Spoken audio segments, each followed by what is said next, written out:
suaramu.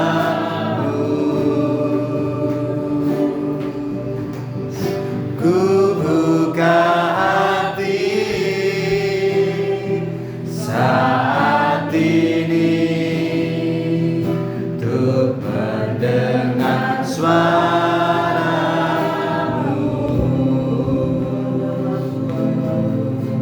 untuk mendengar suaramu,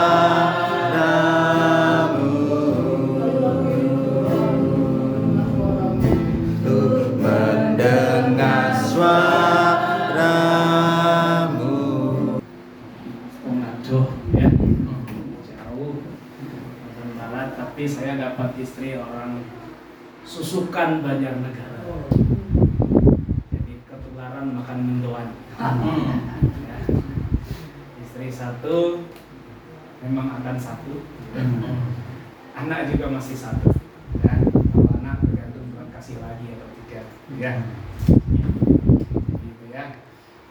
Ya, terima kasih teman-teman hamba Tuhan di sini yang sudah mempercayakan untuk pelayanan mimbar hari ini kepada saya kali pertama, ya. Dan sebenarnya harusnya tanggal 29. Iya, saya Tapi diminta untuk digeser, dimajukan ke hari ini. karena kafe kan nggak bisa. Iya, jadi ya sudah, ya. Waktunya Tuhan jauh lebih baik dari waktu, ya.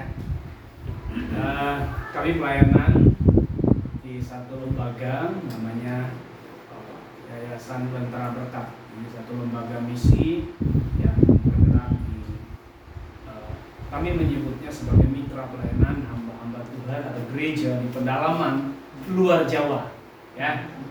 Kenapa tidak di Jawa? Karena di Jawa hamba Tuhannya sudah banyak. Di luar Jawa itu hamba Tuhannya sedikit. Satu pendeta bisa pegang 2-3 gereja, ya. Jadi maka kita fokus ke luar Jawa. Dan Tuhan percayakan juga kepada kami sebuah pelayanan menjadi tenaga pengajar di STT Sekolah Tinggi Teologi di STT SAPPI Cianjur, Jawa Barat. Itu home base-nya. Kalau sekarang beristilah home base gitu ya, tempat. Lalu nanti saya akan bacakan yang pasal 2 Kisah Para Rasul ayat 41-47. Silakan, ada yang sudah menemukan bisa membantu. Kisah Para Rasul 1 ayat 8. Tetapi kamu akan menerima kuasa kalau Roh Kudus turun ke atas kamu, dan kamu akan menjadi saksiku di Yerusalem dan di seluruh Yudea dan Samaria dan sampai ke ujung bumi. Baik, saya lanjutkan di dalam pasal 2 ayat 41. Orang-orang yang menerima perkataannya itu, yaitu yang dimaksud perkataan Petrus setelah peristiwa tadi yang kita baca di awal, ya. Ayat 1 sampai ayat 13 itu peristiwanya bahwa terjadi pencurahan Roh Kudus di sana. Lalu merespon itu Petrus khotbah. Setelah khotbah memberitakan tentang karya Yesus di kayu salib, siapa Yesus. Dan maka ayat 41 ini, orang-orang yang menerima perkataannya itu memberi diri dibaptis, dan pada hari itu jumlah mereka bertambah kira-kira 3.000 jiwa. Wow, ya. Mereka bertekun dalam pengajaran rasul-rasul dan dalam persekutuan, dan mereka selalu berkumpul untuk memecahkan roti dan berdoa. Maka ketakutanlah mereka semua. Sedang rasul-rasul itu mengadakan banyak mukjizat dan tanda, dan semua orang yang telah menjadi percaya tetap bersatu, dan segala kepunyaan mereka adalah kepunyaan bersama. Dan selalu ada dari mereka yang menjual harta miliknya, lalu membagi-bagikannya kepada semua orang sesuai dengan keperluan masing-masing. Dengan bertekun dan dengan sehati mereka berkumpul tiap-tiap hari dalam bait Allah. Mereka memecahkan roti di rumah masing-masing secara bergilir dan makan bersama-sama dengan gembira dan dengan tulus hati sambil memuji Allah. Dan mereka disukai semua orang. Dan tiap-tiap hari Tuhan menambahkan jumlah mereka dengan orang yang diselamatkan. Amin. Mari kita berdoa. Tuhan, kami sudah membuka dan membaca firman-Mu. Berbicaralah, nyatakanlah apa yang menjadi pesan Tuhan. Biarlah urapan Roh Kudus sendiri turun atas setiap kami untuk mengerti kebenaran Tuhan, lalu untuk meresponnya dengan hati, sehingga ya Tuhan, kami menjadi anak-anak Tuhan yang bertumbuh, bertunas dan berbuah lebat. Dan kami menjadi kesaksian yang hidup, menyatakan kemuliaan Tuhan. Tolong hamba-Mu yang hina dan terbatas ini, urapi dia dengan urapan Roh Tuhan sendiri. Demikian pun juga setiap jemaat Tuhan yang hadir, dilawat oleh Tuhan. Terima kasih Bapa, di dalam nama Yesus Kristus Tuhan kami memohon dan berdoa. Amin. Bapak Ibu, kalau kita bicara hari Pentakosta atau hari pencurahan Roh Kudus atau turunnya Roh Kudus, kita memahami bagian ini adalah bagian dari gambar besar. Ya, saya menyebutnya bagian dari gambar besar dari karya keselamatan Allah di dalam Yesus Kristus. Saya selalu kalau baik diundang saat Natal, undang saat Jumat Agung, saat Paskah, saat kenaikan, dan saat hari ini pencurahan Roh Kudus, gitu ya. Saya selalu berbicara tentang satu kaitan. Kalau saya mengistilahkan seperti puzzle, tahu nggak puzzle ya? Puzzle itu seperti merangkai bagian-bagian kecil yang nanti setelah terangkai dengan baik itu akan memberikan gambaran besar, sebuah gambar, ya. Nah, jadi saya mengatakan bahwa karya Tuhan itu adalah gambar besarnya.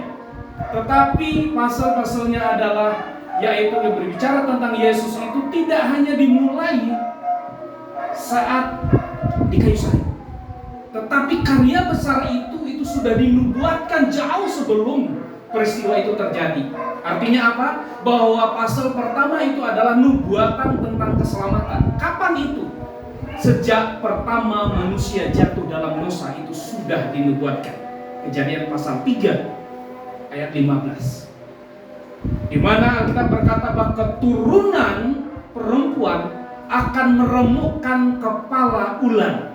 Yaitu adalah menjadi satu gambaran tentang iblis akan dihancurkan oleh Yesus. Karena nanti kita memahaminya di perjanjian baru, keturunan perempuan itu adalah Yesus Kristus. Setelah dinubuatkan lalu digenapi kelahiran yang kita peringati sebagai hari Natal, ya kan? Nah di situ kue banyak, baju banyak, makanan lebih banyak. Nah, saya heran kalau Natal itu kok banyak makanannya, tapi kalau Jumat Agung kurang makanannya. Padahal maknanya sama-sama hebat, ya. Lalu kita setelah merayakan Natal kelahiran, maka pasal berikutnya yang akan membentuk gambar besar itu adalah peristiwa hidup Yesus. Ini jarang disampaikan. Peristiwa hidup Yesus ketika dia ada di tengah-tengah dunia ini. Bagaimana Yesus melayani, bagaimana Yesus hidup selayaknya dia manusia. Karena dia adalah manusia sejati.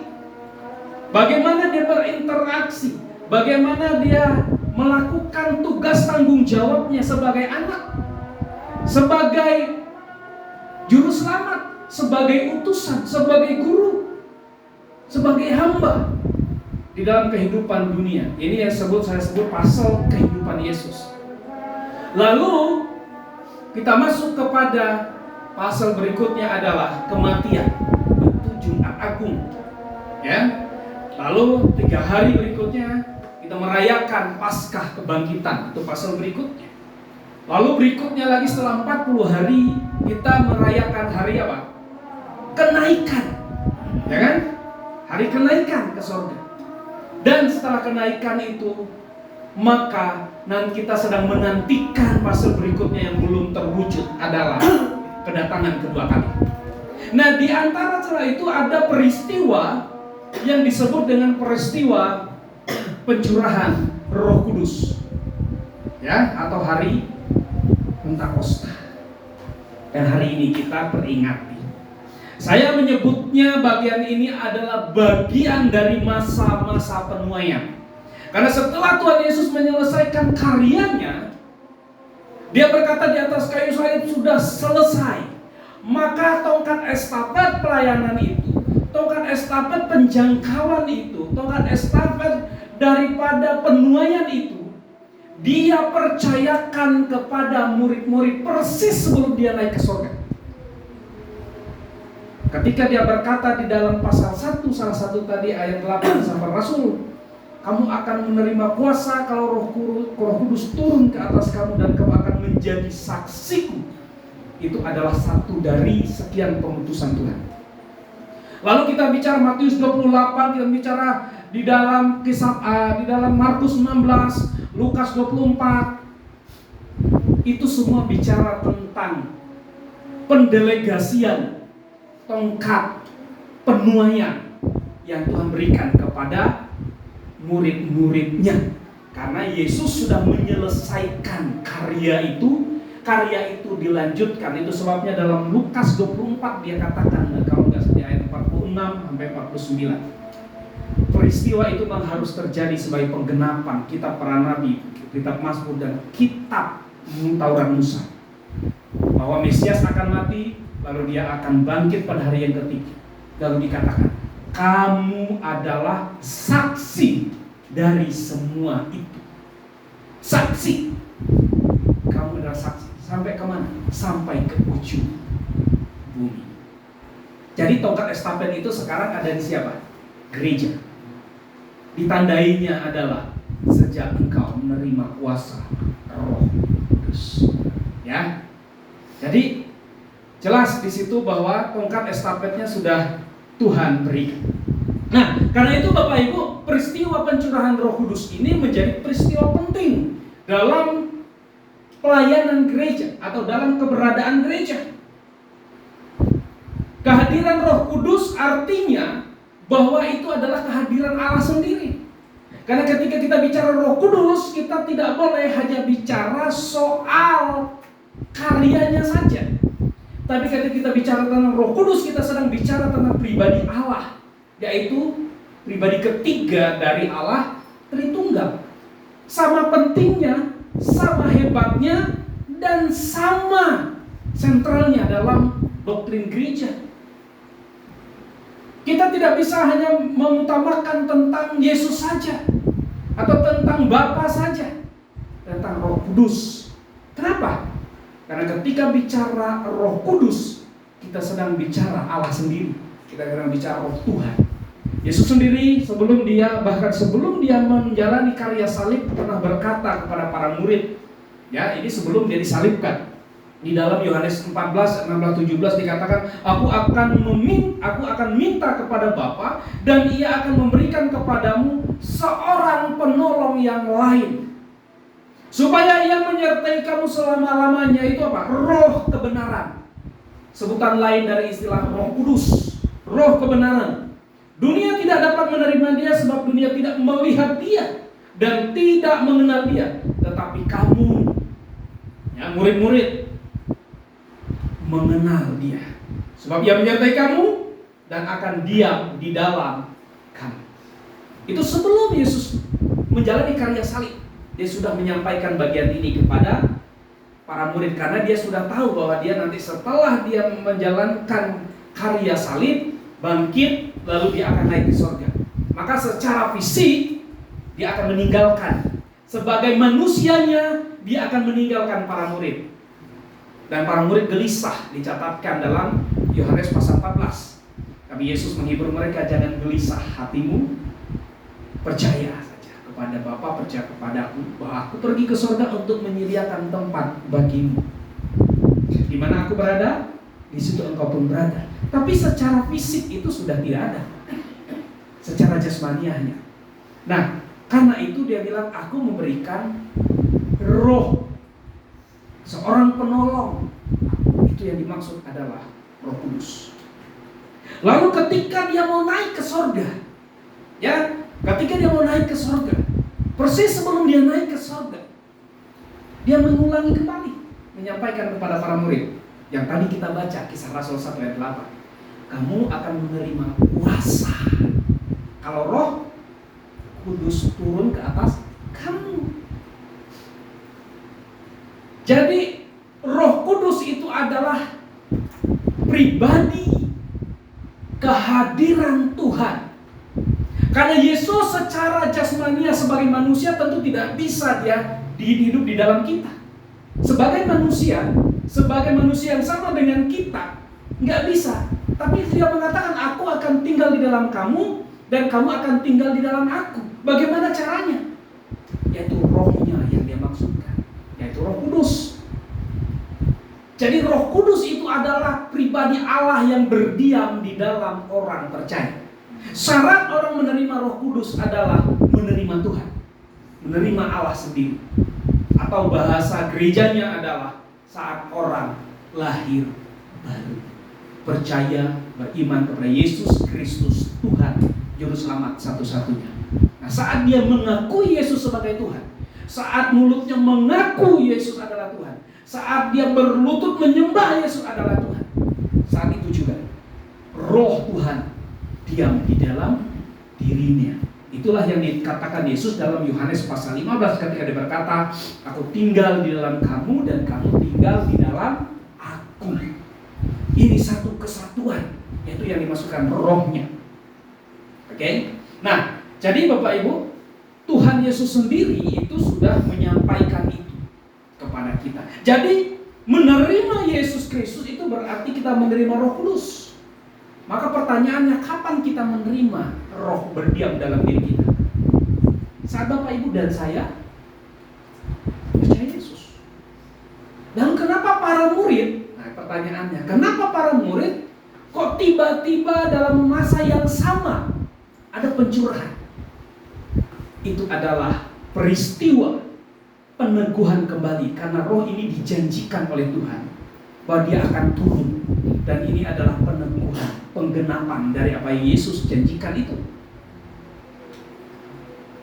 Nah, bagi para murid ada dampaknya. Nanti saya akan sampaikan ada dampaknya bagi para murid. Kenapa peristiwa itu penting? Ya kan? Kenapa sekarang peristiwa itu tidak terjadi seperti peristiwa yang terjadi di Kisah Rasul pasal 2 tadi? Ya kan? Kita tidak waktu terima atau tidak langsung pakai berbahasa lidah terus semuanya gitu, tidak. Kenapa? Nah, jadi ini kadang-kadang kita memahami firman Tuhan Bapak Ibu itu tidak bisa semuanya akan sama, karena biasanya sesuai konteksnya, tujuannya dan sebagainya, ya. Nah, jadi Bapak Ibu, itulah kenapa pentingnya kita menerima Yesus Kristus sebagai Tuhan Juru Selamat, karena itu akan mempengaruhi perjalanan gereja, karena itu akan mempengaruhi identitas gereja, karena itu akan mempengaruhi kinerja pelayanan gereja. Yaitu ketika dia menerima Yesus, maka dia menerima Roh Kudus. Ketika dia menerima Roh Kudus, maka dia menerima kuasa Allah itu sendiri yang berdiam di dalam diri gereja. Maka pertanyaannya bagi kita adalah, kita sekarang, saya mempercayai kita semua di sini yang hadir sudah menerima Yesus Kristus sebagai Tuhan Juru Selamat. Amin. Amin. Berarti kita semua adalah orang yang sudah ada Roh Allah berdiam dalam diri kita. Maka saya ingin masuk lebih jauh sedikit tentang kalau demikian, ketika Roh Tuhan sudah berdiam dalam diri kita, harusnya apa yang terjadi? Saya menganalogikannya begini. Bapak Ibu, kalau kita makan, ya, makan atau minum, ada dampaknya nggak?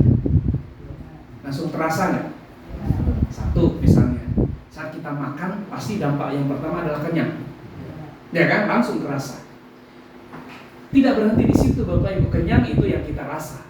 Tapi yang kita tidak rasa, tapi itu sesungguhnya terjadi adalah kita sedang menyerap nutrisi-nutrisi, vitamin-vitamin yang dibutuhkan oleh tubuh kita melalui makanan yang kita konsumsi.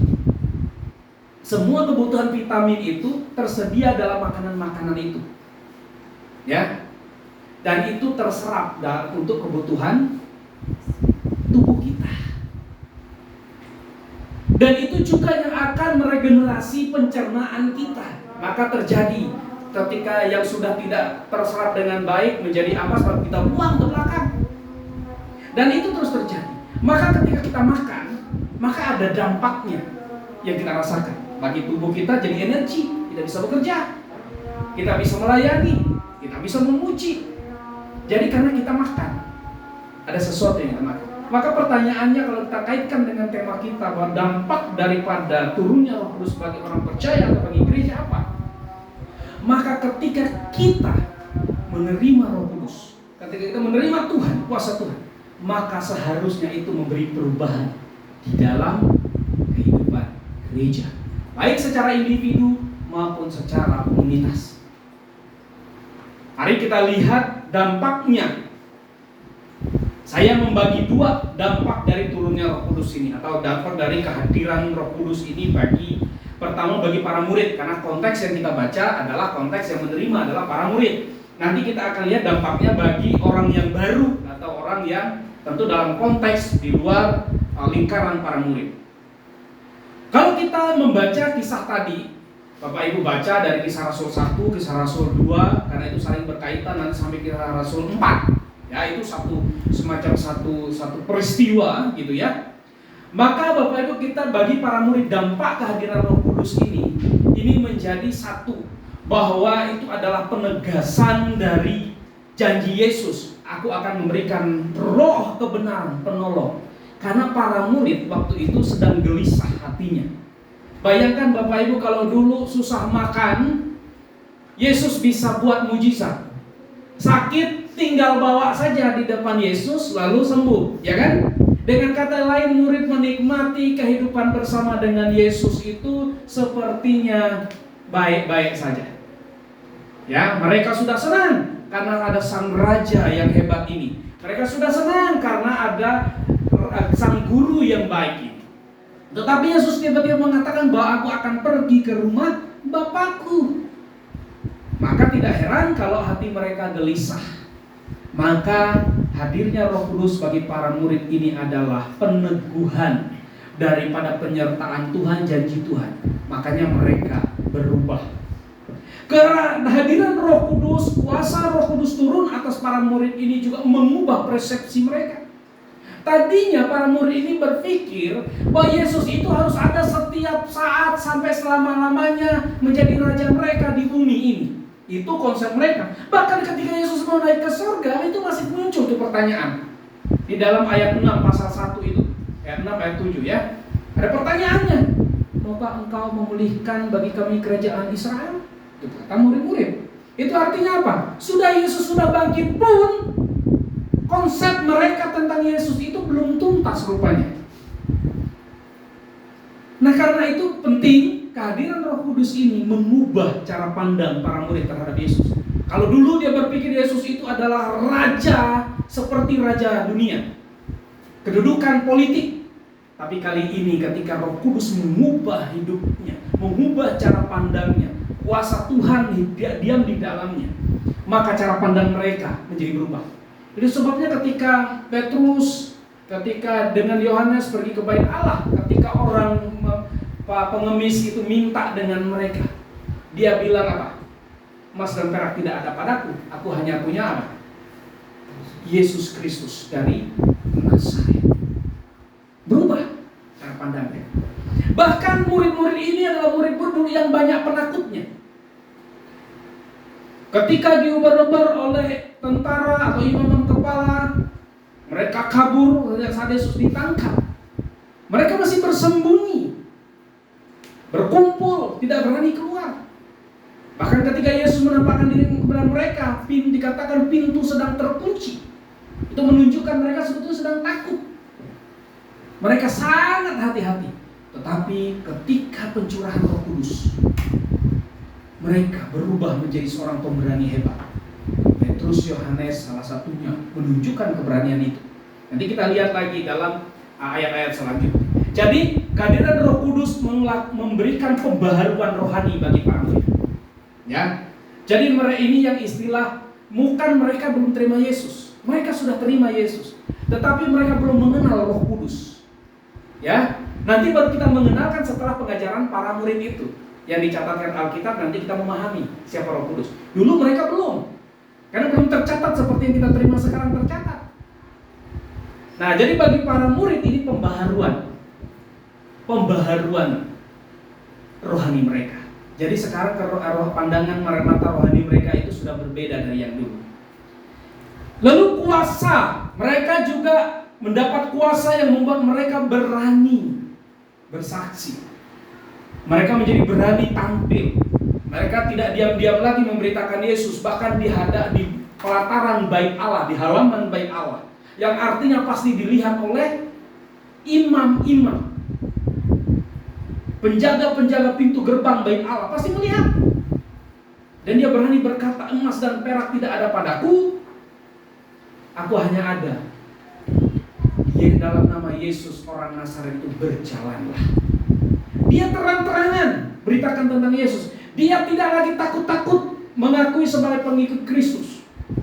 Meskipun pada masa itu terjadi penganiayaan masih akan terus berlanjut. Dan nanti sampai kita lihat kisah para rasul itu, sampai pada peristiwa Rasul Paulus nanti menjadi salah satu penganiaya dan juga yang akhirnya diubahkan Tuhan. Nah, jadi bagi para murid, dampak turunnya Roh Kudus itu membaharui rohani mereka, memberikan mereka kuasa untuk berani bersaksi, lalu kehidupan mereka pun terus akhirnya berdampak, ya. Dan yang paling penting adalah, sekali lagi, ketika Roh Kudus turun, membuat mereka berani memberitakan Injil, berani menyatakan siapa Tuhan. Itu bagi para murid. Sekarang bagi orang baru, bahasa saya, yaitu orang-orang yang di luar lingkungan para murid. Bapak Ibu, tadi kita sudah membaca apa yang dibacakan di ibadah di bagian awal tadi. Peristiwa pencurahan Roh Kudus. Lalu terjadi peristiwa rohani yang fenomenal dan saya lihat ini luar biasa. Di sana bahasanya bukan bahasa roh seperti yang kita dengar sekarang. Kenapa? Karena kita dengar di sana mereka pakai berbahasa daerah-daerah lain disebutkan di sana. Ada Mesir, ada apa namanya lagi, Listra dan seterusnya. Jadi artinya berarti ketika Roh Kudus hadir dalam bentuk lidah-lidah api itu, membuat para murid bisa berbahasa dengan bahasa-bahasa dari daerah yang lain, dari suku yang lain. Nah, artinya apa Bapak Ibu? Artinya bahwa peristiwa itu lalu menunjukkan bahwa Tuhan mau menjangkau bangsa-bangsa lain. Peristiwa itu pada akhirnya nanti ditegaskan dalam pelayanan di Kisah Para Rasul yang dituliskan, bahwa tadinya Pak Petrus pun masih berpikir Yesus itu hanya miliknya orang Yahudi, orang Yunani nggak boleh. Tapi Tuhan kasih dia peristiwa ketika pertobatan, ketika terjadi pembaharuan dalam diri Cornelius yang notabene adalah tentara Romawi. Maka Petrus pun akhirnya sadar, oh iya ya, bangsa lain pun ternyata juga bisa berbahasa atau mendapatkan baptisan, berbahasa roh seperti kita orang Yahudi. Jadi ini artinya apa? Peristiwa ini akhirnya berdampak pada bangsa lain. Yang setelah itu Petrus berkhotbah. Ketika Petrus berkhotbah, dia mengutip kitab Yoel. Ketika dia berkhotbah, lalu dia menyampaikan yang dimaksudkan, dinubuatkan di kitab Yoel itu adalah tentang peristiwa yang terjadi itu, yaitu bagian dari klimaks daripada karya Yesus atas kayu salib. Karena dia berbicara tentang siapa Yesus kepada orang-orang yang mendengar, yang ada yang mengejek, mengatakan dia mereka mabuk dan seterusnya. Maka barulah masuk ke dalam tadi yang kita baca Kisah Rasul pasalnya yang ke-2 ayat 41 tadi. Maka peristiwanya adalah orang yang menerima perkataan Petrus itu, ya, perkataan Petrus dan tentu dengan para rasul yang lain, memberi diri dibaptis, dan pada hari itu juga mereka bertambah-tambah kira-kira 3.000 jiwa. Jadi dampaknya kehadiran Roh Kudus bukan hanya bagi pembaharuan rohani para murid, bukan hanya mengubah persepsi para murid tentang Yesus, bukan hanya memberikan kepada mereka kuasa dan keberanian untuk menyatakan Injil, tapi ternyata itu juga berdampak bagi orang-orang yang mendengar dan membuka hatinya. Karena mereka pada akhirnya bertanya kepada Petrus, kalau begitu apa yang harus kami lakukan? Dan Yesus menjawabnya apa? Bertobatlah dan beri dirimu dibaptis. Bertobat di sini adalah terima berita Yesus tadi. Maka ayat 41 mengatakan mereka menerima perkataan itu. Injil itu diterima. Yesus itu diterima. Jadi mereka membuka hati. Maka dilanjutkan berikutnya adalah terjadi, berarti di situ ada pertobatan. Jadi bagi orang baru itu pertama adalah Roh Kudus itu menyadarkan orang itu bahwa oh iya, aku ini orang berdosa. Ketika Petrus membuka mata orang yang mendengar orang banyak itu, ini yang bertobat 3.000 jiwa. Saya nggak tahu ada yang belum bertobat juga atau tidak. Tapi setidaknya kita lihat yang bertobat saja ada 3.000 jiwa, itu banyak orang. Jadi ternyata Roh Kudus bekerja membuat mereka sadar. Oh iya, benar, kami dulu ikut-ikutan menyorak-nyoraki Yesus, salibkan dia. Kami juga ikut-ikutan rupanya mengejek Yesus.